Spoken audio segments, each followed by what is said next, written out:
मध्य प्रदेश विधानसभा के चुनाव का महासंग्राम प्रारंभ हो चुका है।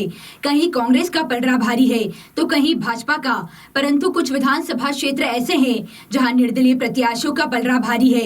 ऐसे ही विधानसभा क्षेत्र जावरा है, जहां निर्दलीय प्रत्याशी के रूप में खड़े हुए जीवन सिंह शेरपुर पूरी शेरदिली से विधानसभा क्षेत्र में डटे हुए हैं और अपनी छाप मतदाताओं के दिल पर छोड़ चुके हैं। उन्हीं से विशेष चर्चा उन्हीं के निर्वाचन क्षेत्र में जनसंपर्क के दौरान।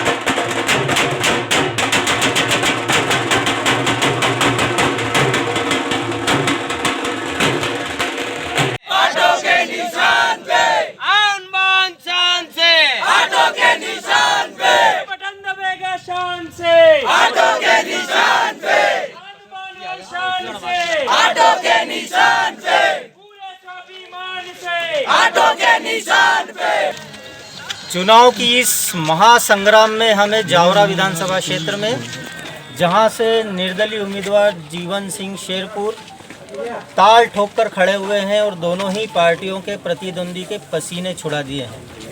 हम जीवन सिंह जी से पूछेंगे कि किस प्रकार से आप राजनीति में आए। हमारे साथ दोनों दलों ने विश्वासघात किया, दोनों दलों ने हमें अपनाया नहीं, दोनों दलों ने हमारी बातें नहीं मानी। एक हमने आंदोलन किया था, 18 सूत्री मांगे मानी गई थी। फिर भारतीय जनता पार्टी ने हमारे साथ विश्वासघात किया। तब भी हम मंचों से लगातार कहते आ रहे थे कि हम व्यवस्था परिवर्तन की लड़ाई लड़ रहे हैं, हमें सत्ता परिवर्तन में कोई दिलचस्पी नहीं है। पर यदि हमारी बातों को नहीं माना गया, हमारे साथ धोखा हुआ, तो हम फिर सत्ता परिवर्तन की लड़ाई के खिलाफ उतरे। इसलिए हम आज विधानसभा के प्रत्याशी के रूप में आए हैं और कहीं ना कहीं हम हमारे उम्मीदवारों को विधानसभा भेजेंगे ताकि हमारे हक अधिकारों की लड़ाई लड़ सकें। चूँकि करणी सेना ने पूरे प्रदेश में जन आशीर्वाद यात्रा को काले झंडे दिखाकर उसका बहिष्कार किया है और एक तरह से सरकार का बहिष्कार किया है, परंतु फिर भी कांग्रेस ने वादा करने के पश्चात भी टिकट नहीं दिया और कांग्रेस के कुछ नेताओं ने अंदरूनी रूप से आप पर यह आरोप लगाया कि आप आपराधिक प्रवृत्ति के हैं और उल्टे कांग्रेस ने ही कहीं बड़े अपराधी को टिकट दे दिया। उस बारे में आपका क्या कहना है? पहले तो मैं आपको बता देना चाहता हूँ कि कांग्रेस से मैंने कभी टिकट नहीं मांगा। कांग्रेस ने हमको बुलाया था और बोला था कि आपकी बातों को हम शामिल कर रहे हैं, आपकी मांगों को शामिल कर रहे हैं और उसकी गारंटी के तौर पर टिकट देंगे। जब उन्होंने हमें टिकट नहीं दिया तो वो उनकी इच्छा है, हम हमारा काम कर रहे हैं और यहाँ हम कितनी हमारी कैसी छवि है, इतनी जनता हमारे साथ क्यों चल रही है, ये जनता जिस दिन वोटिंग करेगी उस दिन मालूम पड़ेगा कि कौन सा दल जीतता है और कौन सा दल हारता है, तो यह निर्दलीय जीतता है। हमें पूरा विश्वास है यहाँ की जनता पर कि जनता हम पे विश्वास करेगी, सत्य का साथ देगी, असत्य के खिलाफ खड़ी रहेगी और हमें विजय प्राप्त करवाएगी। अंतिम प्रश्न मैं आपसे ये पूछना चाहूँगा कि जावरा विधानसभा चूँकि हर समाज के अंदर विभिन्न वर्गों में बटी हुई है और करणी सेना का जो आप परचम पहले लहराते थे उसके अंदर कहीं ना कहीं किसी समाज की या किसी वर्ग की स्थितियां विघटन होती थी, परंतु आप चूँकि निर्दलीय हैं और आपके साथ जो लोगों का समूह दिख रहा है वह आपके पक्ष में एक लहर पैदा कर रहा है, तो क्या आप सभी वर्गों को साथ लेकर चल रहे हैं? आपको पहले तो किसी ने जानकारी गलत दी है या फिर आप किसी पार्टी से प्रभावित होकर आए हैं, क्योंकि आपने हमारा ना तो पर्चा पढ़ा है ना आंदोलन देखा है।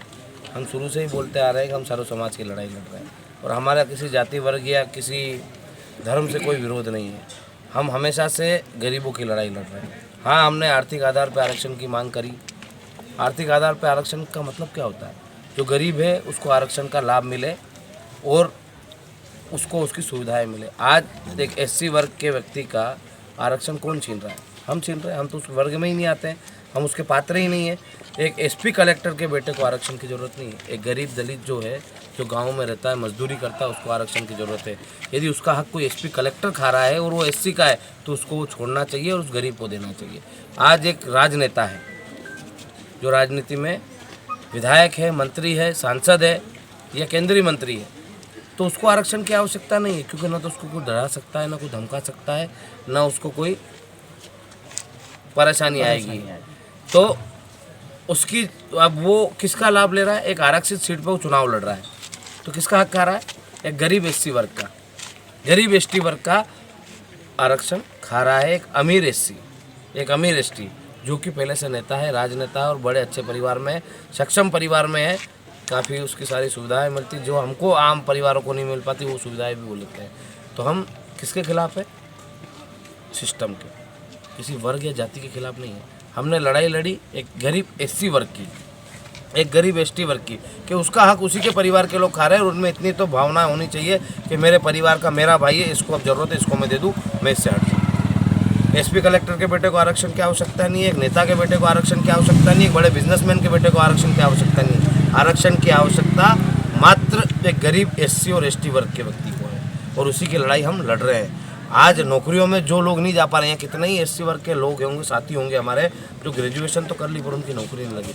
आप बेरोजगारी का रेशा निकाल के आओ, सबसे ज़्यादा एससी और एसटी वर्ग के लोग बेरोजगार हैं। क्यों निकलेंगे? क्योंकि उनके हक उन्हीं के लोग खाते हैं। तो हम उस व्यवस्था के परिवर्तन में है कि 8 लाख की आय हो सालाना, जिसकी 8 लाख सालाना आय हो वो आरक्षण के दायरे से बाहर हो, जो गरीब है उसको उसका। चूँकि मैंने आपसे ये प्रश्न इसलिए पूछा था, मैं किसी पार्टी से रिलेटेड नहीं हूँ, परंतु करणी सेना का मोटो मैं आपके मुंह से सुनना चाहता था, क्योंकि करणी सेना के आप प्रवर्तक भी हैं। एक तरह से करणी सेना मध्य प्रदेश में आप ही ने स्थापित की है और करणी सेना का यह जो महत्वपूर्ण लक्ष्य है वह आम जनता तक पहुँचे। और मैं अंत में यह पूछूंगा कि आप अपनी जीत के प्रति आश्वस्त हैं, क्योंकि यह जन समूह बता रहा है कि हाँ जनता लड़ाई अब परिवर्तन चाहती है। लड़ाई अंतिम दौर तक लड़ी जाएगी और जीती भी जाएगी। हर वर्ग का व्यक्ति जो सत्य को पसंद करता होगा, जो असत्य को हराना चाहता होगा, जो न्याय पसंद करता होगा, जो अन्याय को हराना चाहता होगा, वो व्यक्ति हमारे साथ खड़ा होगा। वो किसी भी जाति धर्म का व्यक्ति हो सकता है। मेरे साथ इतने लोग घूम रहे थे, मैंने कभी इनसे इनकी जाति नहीं पूछी, न कभी मैंने इनसे इनका धर्म पूछा कि आपका धर्म कौन सा, आपकी जाति कौन सी। हम धर्म की लड़ाई नहीं लड़ रहे हैं, हम जाति की लड़ाई नहीं लड़ रहे हैं, हम लड़ाई लड़ रहे हैं व्यवस्थाओं की। आज स्कूल कॉलेज की व्यवस्थाएं अच्छी नहीं है, हॉस्पिटलों की व्यवस्थाएं अच्छी नहीं है। आज किसान बार बार परेशान हो रहा है। और एक चीज़ बता दूं मैं, बीमार की कोई जाति नहीं होती, किसान की कोई जाति नहीं होती है, स्टूडेंट की कोई जाति नहीं होती है। और इन सब की लड़ाई हम लड़ रहे हैं। हम जाति की लड़ाई नहीं लड़ रहे हैं, हम व्यवस्थाओं की लड़ाई लड़ रहे हैं, जिससे हर वर्ग प्रताड़ित है।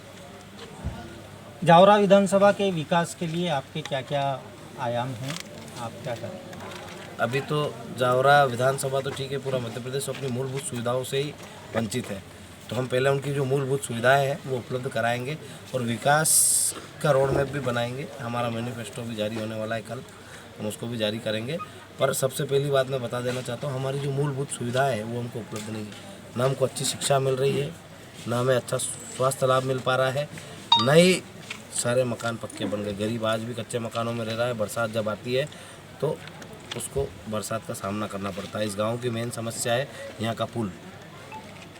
कितने ही सालों से नेता आते हैं, वादे करके जाते हैं, पर वो पुल नहीं बना पाए और उस पुल की वजह से 4 जनों की मृत्यु हो गई।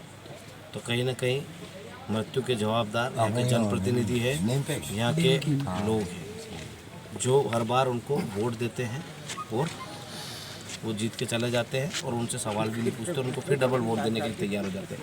10 सालों से एक ही विधायक और दोनों बार यही जीत के जाता है। तो मैं जनता से भी निवेदन करना चाहता हूँ कि उसका भागीदार न बने, उसका विरोध करे। जिस जनप्रतिनिधि ने आपसे वादा करा और वादा करने के बाद पलट गया, जब इन लोगों ने कहा कि यहाँ से मृत्यु हो गई, ये हो गई, तो उन्होंने किसी को बोला कि खड्डा खुदवा दो। तो मुझे पूरा विश्वास है कि जनता यहाँ खड्डा खुदवाएगी उनके लिए, ताकि उनको वोट भी मिल पाए।